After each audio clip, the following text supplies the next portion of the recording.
Hello बच्चों, class 8th की exercise 9.1 है। यानी हम आज चैप्टर 9th शुरू करेंगे। चैप्टर 9th का नाम है बीजीय व्यंजक एवं सर्वसमीकाएं। देखिए, बीजीय व्यंजक क्या होते हैं?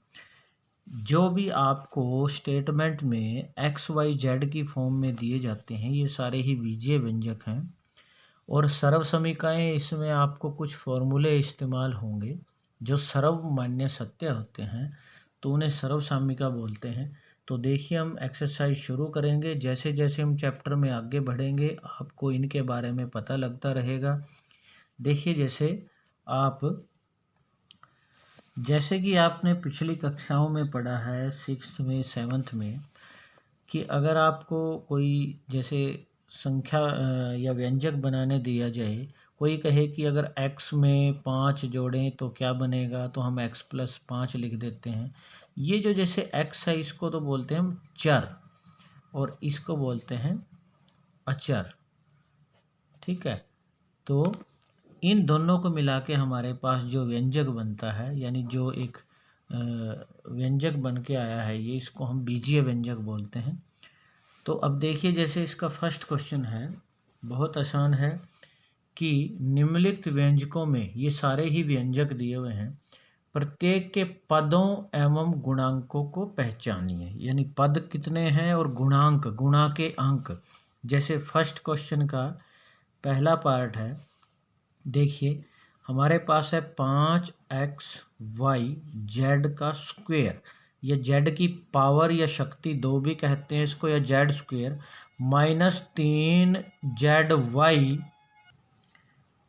अब जैसे सबसे पहले अगर हम देखें कि इसमें पद कितने हैं, आप देखो ये जो पूरा है और बीच में ये साइन जो है माइनस का, और इस तरफ ये, इन्हीं दोनों को हम बोलेंगे पद।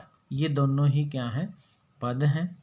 तो हम लिखेंगे इसमें पद तो हैं दोनों कि 5xy z कोमा, और दूसरा है -3zy।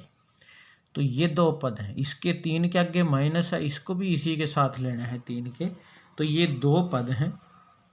अब इनके गुणांक, गुणांक मतलब गुणा के अंक, यानी ये जो इसके आगे कौन सा अंक है, सारे ये 5 है। अंक लिखना है, सिर्फ गिनती का अंक। तो गुणांक एक 5 है, और इसका गुणांक कितना है? -3। इसका गुणांक है -3। तो इस तरह ये हमारा फर्स्ट पार्ट है। सभी पार्ट इसी तरह से हैं। जैसे सेकंड है हमारे पास 1 + x + x², ये वाला। तो अब इसमें पद तो तीनों ही लिखेंगे। पद हैं हमारे पास, जैसे 1 x और x² है, और इनके गुणांक क्या हैं? गुणांक देखिए, पहला तो गुणांक यानी अंक एक ही है, इसमें अंक कुछ नहीं है, आपको कोई अंक नहीं दिखाई दे रहा, लेकिन फिर भी एक है, क्योंकि 1 को x से गुणा करके x आता है, इसलिए इसका अंक है 1। जिसमें कोई अंक ना हो तो आपने 1 लिखना है, और यहाँ पे भी x² के आगे कोई अंक नहीं है, तो इसका भी 1 लिखेंगे। तो इस तरह ये सेकंड पार्ट है। फिर देखिए, थर्ड पार्ट है हमारे पास यहाँ पे। थर्ड पार्ट क्या लिखा हुआ है हमारे पास? थर्ड पार्ट में है कि 4x² y² -4x² y² z² और +z²।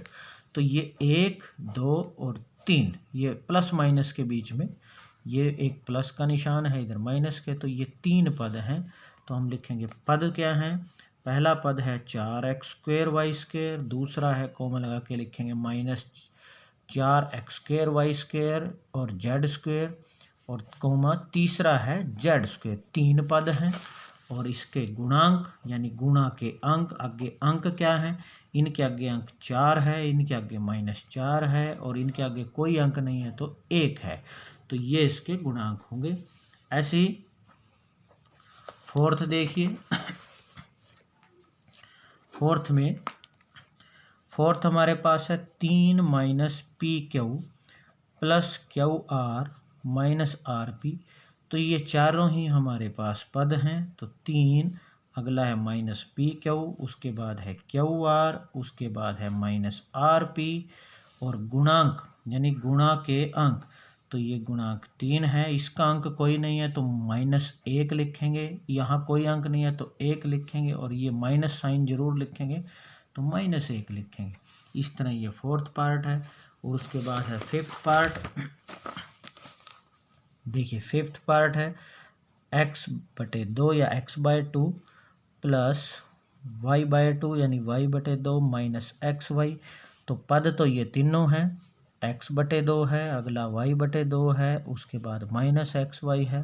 और गुणांक इसका गुणांक क्या है, देखो अंक लिखना है सिर्फ, ऊपर कुछ नहीं है तो 1 और बटे में 2, यहाँ पे भी ऊपर कुछ नहीं है तो 1/2 और ये माइनस के 1, ये 3 गुणांक हैं। उसके बाद है सिक्स्थ 0.3a माइनस 0.6ab और प्लस 0.5b। तो देखिए ये तीनों ही पद हैं, तो हम पद तो तीनों लिखेंगे, 0.3a माइनस 0.6ab और 0.5b। तो गुणांक क्या होंगे इनके, इसका अंक होगा 0.3, इसका होगा -0.6 और इसका होगा 0.5। तो इस तरह से हमारा ये फर्स्ट क्वेश्चन हो जाएगा। इसमें सिर्फ हमने पद बताने थे और इनके गुणांक बताने थे। ऐसे ही देखिए बच्चों इसका सेकंड क्वेश्चन देखिए। सेकंड क्वेश्चन भी आसान है, ज़्यादा मुश्किल नहीं है। सेकंड क्वेश्चन देखिए क्या है, निम्नलिखित बहुपदों को एक पद मतलब जिसमें एक ही पद हो। जैसे इसमें हमने क्वेश्चन किए जो, जैसे मान लो यहाँ पे देखो 1 2, ये 2 पद हैं, ये 3 पद हैं। तो इसी तरह जिसमें अकेला एक हो तो एक पदी, द्विपद जिसमें 2 हो, त्रिपद जिसमें 3 हो के रूप में वर्गीकृत कीजिए। और कौन सा बहुपद इन तीनों श्रेणियों में नहीं आता, मतलब कौन सा ना एक पद है ना 2 और 3, वो तीनों लिखने हैं। तो बहुत आसान है, देखो कैसे करना है हमने इसको। हम सबसे पहले देखो हम लिखेंगे, हम एक तरफ लिख लेंगे जैसे एक पदी, फिर मैं जैसे ये ऐसे लाइन डाल दी, दूसरा लिख देंगे द्विपद, उसके बाद मैं लिख दूंगा त्रिपद, और उसके बाद मैं लिख दूंगा जो इनमें नहीं है, जो इनमें नहीं आता। देखिए सबसे पहले एक पद में सबसे पहले देखो, अगर आप देखोगे ये x प्लस वाई है, कोमा लगा हुआ है, तो ये 2 पद हैं, तो ये द्विपद के अंदर आएगा। इसमें लिख देंगे हम x प्लस वाई, ये द्विपद है।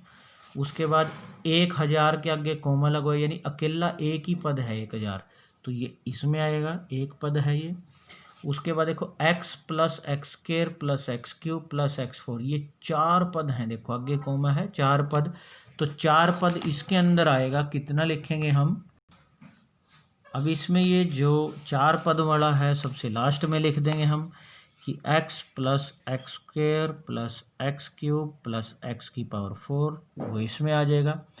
ऐसे ही फिर अगला है जैसे 7 प्लस वाई प्लस 5x, ये कोमा है आगे लगा हुआ, तो ये 3 पद में आएगा, तो 7 प्लस वाई प्लस 5x त्रिपद है।